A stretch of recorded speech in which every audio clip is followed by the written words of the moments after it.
రాకాలోకంకి స్వాగతం. ఈ కంటెంట్ మీకు నచ్చినట్టయితే లైక్ చేయండి, మీ బంధుమిత్రులకి షేర్ చేయండి. ఇప్పటి వరకు సబ్స్క్రైబ్ చేసుకోకపోతే సబ్స్క్రైబ్ బటన్ని నొక్కండి, అదేవిధంగా బెల్ ఐకాన్ని కూడా నొక్కండి. జై హింద్ మిత్రులారా. 1986 అంటే సరిగ్గా 40 సంవత్సరాల క్రితము ఆఫ్రికా ఖండానికి చాలా దగ్గరగా ఉండేటటువంటి కేవలము 9 లక్షలంటే 9 లక్షల జనాభా ఉన్నటువంటి ఒక దేశం నుంచి 6 మన దేశానికి వచ్చారు. వాళ్ళని ఒక విభూతి పూసుకున్నటువంటి, రుద్రాక్ష మాలలు వేసుకున్నటువంటి, కాషాయం కట్టుకున్నటువంటి ఒక సాధువు వాళ్ళని తీసుకొచ్చారు. భారతదేశంలోని చిదంబరంకి తీసుకెళ్ళి ఇదిగో ఈ చిదంబరం ఏదైతే ఉందో ఇది మీ ఆరాధ్య దేవత. ఈ చిదంబరం ఉన్నటువంటి నేల ఏదైతే ఉందో ఈ నేల మీ నేల. మీరు ఇక్కడి నుంచే ఆ ద్వీపానికి వెళ్ళారు, ఆఫ్రికాలో ఉన్నటువంటి ఆ ద్వీపానికి వెళ్ళారు. ఇక్కడ మాట్లాడే భాషే మీ మాతృభాష. మీరు ప్రస్తుతం మాట్లాడుతున్నటువంటి ఫ్రెంచ్ భాష మీ భాష కాదు, మీ మాతృభాష కాదు, మీ మీద బలవంతంగా రుద్దబడింది అని చెప్పి ఆయన బోధించారు. బోధించిన తర్వాత ఆ 6 వ్యక్తుల శరీరంలో ఒక తెలియని భావావేశము వచ్చింది. వాళ్ళు అక్కడ ఉన్నటువంటి కోనేరులో స్నానం చేయగానే పులకించిపోయారు. పులకించిపోయిన తరువాత ఈ స్వామీజీతో కలిసి వాళ్ళు కూడా శివ శివ శివ శివ అని స్మరించటం మొదలుపెట్టారు. ఆ సమయంలోనే వాళ్ళ కోరిక మేరకు స్వామీజీ వాళ్ళను మళ్ళీ హిందూ ధర్మంలోకి తీసుకొచ్చారు. ఆ కోనేట్లోనే వాళ్ళ చేత స్నానం చేయించి తర్వాత శివనామాన్ని ఉచ్చరిస్తూ వాళ్ళ నెత్తుల మీద చేతులు పెట్టి ఆశీర్వదించి, రాబర్ట్ అయినటువంటి వాడికి రామ్ అని పేరు పెట్టడము, లేకపోతే పీటర్ అని పేరు ఉన్నటువంటి వాడికి పరమశివననో, లేకపోతే చార్లెస్ అని పేరున్నటువంటి వాడికి చిదంబరమనో, ఇట్లా హిందూ పేర్లను పెట్టారు. ఆ క్షణాన చార్లెస్ చిదంబరమై, పీటర్ పరమేశ్వరనై, పరమశివనై అక్కడ ఉన్నటువంటి చిదంబరేశ్వరుడికి దండం పెట్టుకున్నారు. ఈ 6 తిరిగి వచ్చారు.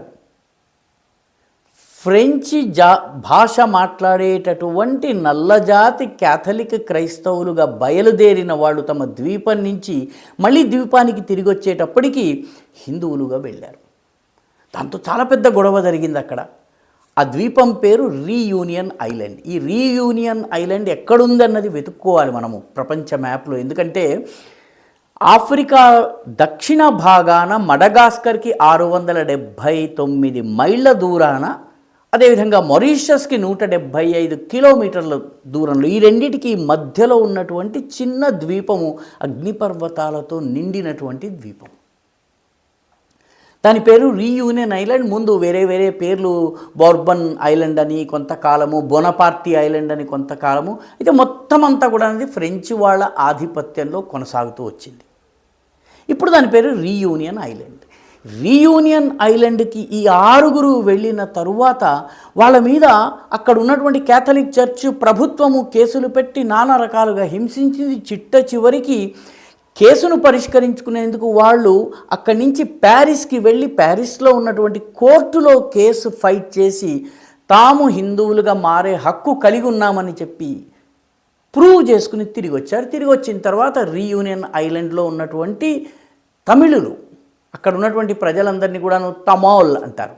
అంటే వీళ్ళు తమిళ దేశం నుంచి వీళ్ళని తీసుకువెళ్ళారు. ముఖ్యంగా పాండిచ్చేరి, ఫ్రెంచ్ పాలనలో ఉన్నటువంటి పాండిచ్చేరి, దాని చుట్టుపక్కల ఉన్నటువంటి తమిళనాడు ప్రాంతాల నుంచి వీళ్ళను పడవలెక్కించి కూలివాళ్ళుగా చెరుకు తోటల్లో పనిచేసేందుకు, వివిధ అరటి తోటల్లో పనిచేసేందుకు, రబ్బర్ తోటల్లో పనిచేసేందుకు కూలీలుగా తీసుకెళ్లారు. కూలీలుగా ఉద్యోగం కావాలన్నట్టయితే వీళ్లకు కేథలిక్ మతం తీసుకోవాలి, లేకపోతే వాళ్ళు ఉద్యోగం లభించదు, భిక్షం కూడా లభించదు, ఆకలితో అలమటించి చనిపోవాలి.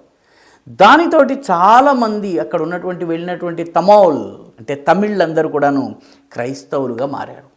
కొద్దిమంది బయట క్రైస్తవాన్ని పాటిస్తూ, రహస్యంగా హిందూ మతాన్ని పాటిస్తూ ద్రౌపది, కాళీ అనేటటువంటి దేవతల్ని పూజించడం మొదలుపెట్టారు. ఈరోజు కూడా తమిళనాడులో ద్రౌపదికి గుళ్ళు ఉన్నాయి. చిత్తూరు జిల్లాకు వెళ్తే మనకు తెలుగు వాళ్ళకు కూడా కనిపిస్తాయి. ద్రౌపది కళ్యాణం కూడా శ్రీరామ కళ్యాణం అంతా వైభవంగా జరుగుతుంది. చిత్తూరు, తమిళనాడు ఇవన్నీ కూడా కలిసి ఉండేటటువంటి ప్రాంతాలు. ఇలా ఉన్నటువంటి వాళ్ళ గురించి తెలుసుకున్న తర్వాత శివసుబ్రహ్మణ్య స్వామి అనేటటువంటి స్వామీజీ అక్కడికి వెళ్ళారు. ఆయన అప్పటికే మలేషియా, మొరీషియస్, అమెరికా, శ్రీలంకల్లో ఉన్నటువంటి తమిళులలో మళ్ళీ హిందూ ధర్మ వ్యాప్తి కోసం పనిచేశారు. శివసుబ్రహ్మణ్య స్వామి రీయూనియన్ ఐలాండ్కి వెళ్ళి అక్కడ ప్రజల్ని కలిస్తే వాళ్ళకు తమిళ్ రాదు, తమిళ్ భాష పూర్తిగా మర్చిపోయారు, ఓన్లీ ఫ్రెంచ్ భాష వచ్చు. అదేవిధంగా వాళ్ళు కట్టుకునే దుస్తులు ఓన్లీ ఫ్రెంచ్ వాళ్ళు వేసుకునేటటువంటి దుస్తులు, వాళ్ళ తిండి ఓన్లీ ఫ్రెంచ్ వాళ్ళు తినేటటువంటి తిండి, పూర్తిగా ఫ్రెంచ్ వాళ్ళు అయిపోయినటువంటి ఈ తమౌల్ ప్రజల్లో ఆయన వెళ్ళి ధర్మ ప్రచారం చేస్తే ముందుగా 6 హిందూ మతం గురించి తెలుసుకునేందుకు వచ్చారు. ఆ 6 తీసుకుని ఆయన చిదంబరం తీసుకొచ్చారు. ఇది 1986 సంగతి. ఈరోజు అక్కడ మొత్తము ఆ ద్వీపం రీయూనియన్ ఐలాండ్, ఇది పేరుకి ఆఫ్రికాలో ఉంటుంది కానీ ఫ్రెంచ్ ప్రభుత్వం అధీనంలో ఉంటుంది. ఇప్పటికీ కూడా 9 లక్షల జనాభాలో 3 లక్షల మంది భారతీయ మూలానికి చెందిన కూలీలు ఉన్నారు. వీళ్లలో నేడు 10% మంది మాత్రమే హిందువులుగా మారారు. మిగతా వాళ్ళు కూడా నెమ్మదిగా హిందువులుగా వచ్చేటటువంటి పరిస్థితి, నెమ్మదిగా తమ పూర్వపురుషుల గురించి తెలుసుకుని వాళ్ళు హిందూ ధర్మంలోకి రావడానికి ప్రయత్నిస్తున్నారు. ఈ శివసుబ్రహ్మణ్య స్వామి అనేక చోట్ల శివ మందిరాల్ని నిర్మించారు.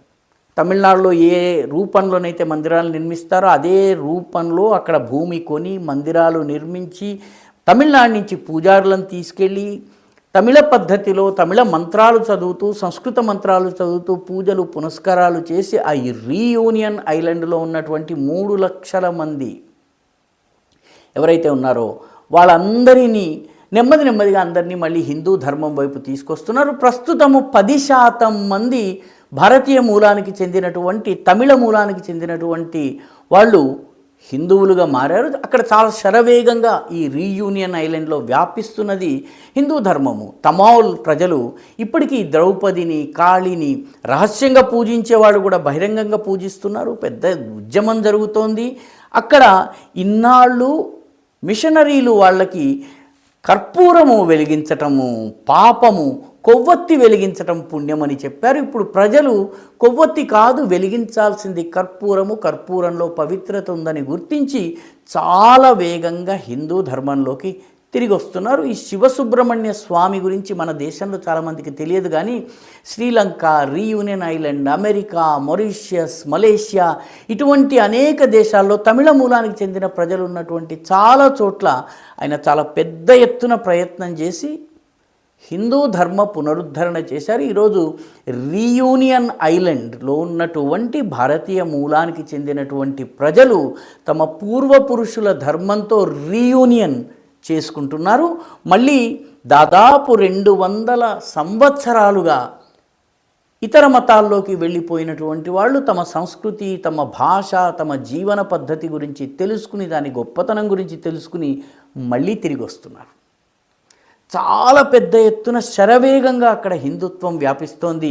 ఆ మొత్తము ద్వీపం యొక్క జనాభా 9 లక్షలే. అక్కడ భారతీయ మూలానికి చెందిన వాళ్ళందరూ కలిపి 3 లక్షలే.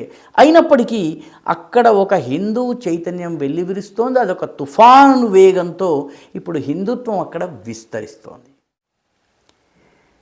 ఈ వీడియో మీకు నచ్చినట్టయితే లైక్ చేయండి, షేర్ చేయండి, ఈ ఛానల్కు సబ్స్క్రైబ్ చేయండి. మీ అభిప్రాయాన్ని కమెంట్ల రూపంలో తప్పనిసరిగా పంపించండి.